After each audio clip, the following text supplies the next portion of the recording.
प्रांतीय अधिवेशन, वो भी अंग्रेजों के जब हम गुलाम थे तब का शब्द है।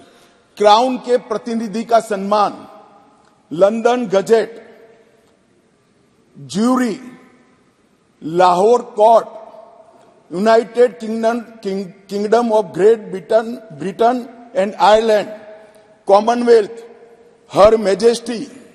हर मेजेस्टी सरकार, लंदन गजेट के जिक्र, ब्रिटिश क्राउन का दबदबा, इंग्लैंड के न्यायालय और हर मेजेस्टी रोमिनियन और बैरिस्टर शब्द प्रयोग का जिक्र आजादी के बाद भी 75 साल तक होता गया। मोदी जी के इस इनिशिएटिव ने हमारे तीनों कानून को एक गुलामी की मानसिकता और उसके चिन्हों से मुक्त करा है। मान्यवर, ये कानून जो बनाए थे, ढेर सारे लोगों ने कहा, कुछ सांसद मुझे पर्सनली भी मिले, वो समझ ही नहीं पाते थे कि फर्क क्या कर रहे हैं। मैंने कहा कि ये सब आपको समझना है तो सबसे पहले चैप्टर को समझिए। चैप्टर की अनुक्रमणिका देखेंगे तो ही मालूम पड़ जाएगा कि कानून इस देश के नागरिकों के लिए नहीं बने थे, कानून अंग्रेजों की राज की सुरक्षा के लिए। मान्यवर, अभी जो कानून हम रिपील करने जा रहे हैं, वो कानून में मानव वध और किसी महिला के साथ अत्याचार, उसके पहले सरकारी खजाने को लूटने की सजा, रेलवे की पटरी उखाड़ने की सजा और ब्रिटिश ताज के अपमान की सजा को रखा गया था। मानव वध तो बेचारा 302 नंबर पर बैठा बैठा अपनी राह देख रहा था। सुरक्षा प्रायोरिटी क्या थी? मानव वध नहीं थी। किसी महिला के साथ हुआ दुर्व्यवहार, अत्याचार को न्याय दिलाना नहीं था। प्रायोरिटी खजाने की रक्षा था, रेलवे की रक्षा था और ब्रिटिश ताज की सलामती रखना प्रायोरिटी थी। अब ये पूरा का पूरा बदलकर सबसे पहले महिला और बच्चों के विरुद्ध को अपराध को प्रायोरिटी दी गई है। मानव शरीर पर प्रभाव डालने वाले विषयों को प्रायोरिटी दी है। उसके बाद में देश की सीमाओं की सुरक्षा को प्रायोरिटी दी है।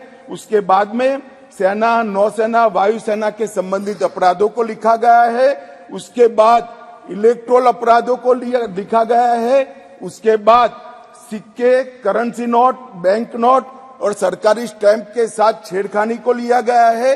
और उसके बाद ब्ला ब्ला ब्ला बाकी सारी चीजें आती हैं।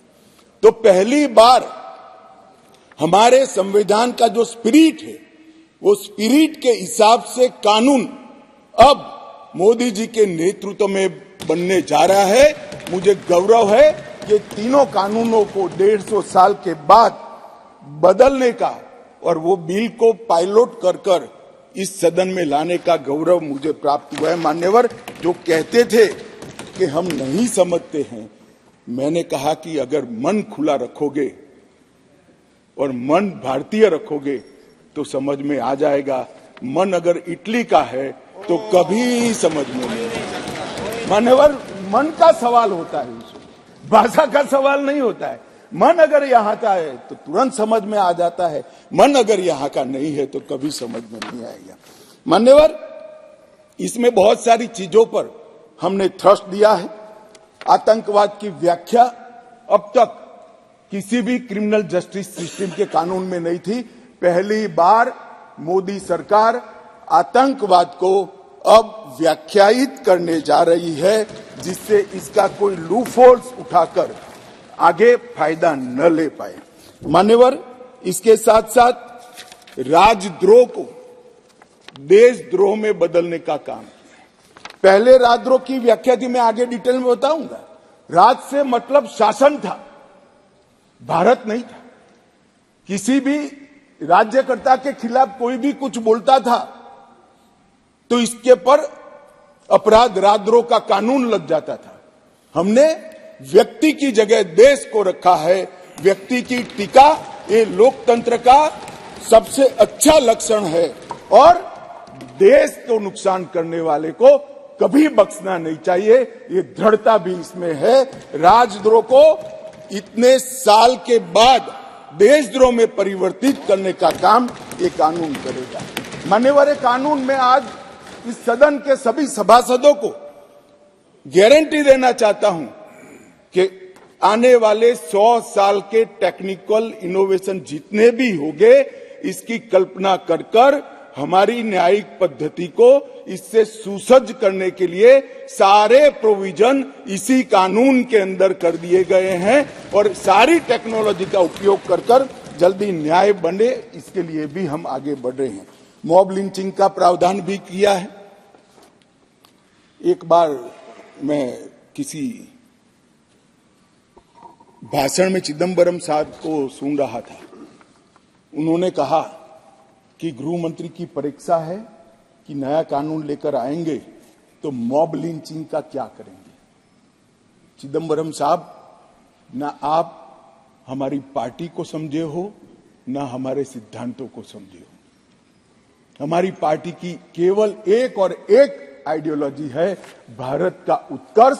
एकमात्र आइडियोलॉजी पर Bharatiya Janata party. Mob lynching घृणित अपराध है और उसको हम नए कानून में फांसी की सजा का प्रावधान कर कर इंक्लूड कर रहे हैं। मगर अब मैं आपको पूछना चाहता हूं, आपने भी इस देश में 70 साल में 58 साल शासन किया है, आपने मॉब लिंचिंग को भला अब तक क्यों नहीं लाए थे? हम तो जब बदलाव किए तब लाए। मॉब लिंचिंग शब्द का उपयोग हमें गाली बोलने के लिए तो खूब किया, मगर जब सत्ता में आए तब भूल गए। इस प्रकार के व्यवहार को जनता जानती है, इसीलिए उस ओर बैठे हो और उस ओर से भी सदन के बाहर बैठे हो। मान्यवर, ये जो इनका डबल स्टैंडर्ड है, इसके कारण उनकी पार्टी को आज इतनी सारी दिक्कतें उठानी पड़ी है। मान्यवर,